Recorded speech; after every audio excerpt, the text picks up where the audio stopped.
మీరు ఈ 3 ఆహారాలను ప్రతిరోజు తినడం ప్రారంభిస్తే, మీ గుండె సహజంగానే మరింత బలంగా మారే అవకాశం ఉంది. ముందుగా మూడో స్థానంలో ఉన్నది దానిమ్మ. దానిమ్మ రక్త ప్రసరణను మెరుగుపరుస్తుంది, రక్తనాళాలను సడలించి ఉంచటంలో సహాయపడుతుంది.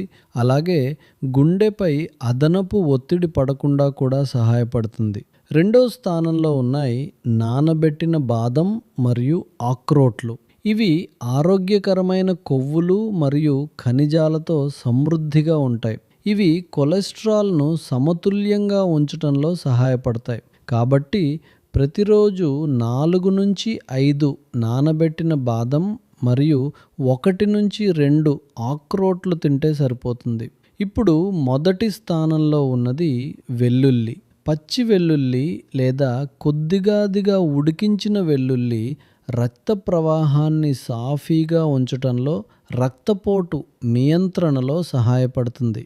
అంతేకాకుండా ధమనులను ఆరోగ్యంగా ఉంచటంలో కూడా ముఖ్యమైన పాత్ర పోషిస్తుంది. గుర్తుంచుకోండి, గుండె సమస్యలు ఒక్క రోజులో రావు. మీరు ప్రతిరోజు తినే ఆహారమే మీ గుండెను రక్షిస్తుంది లేదా దానికి హాని చేస్తుంది.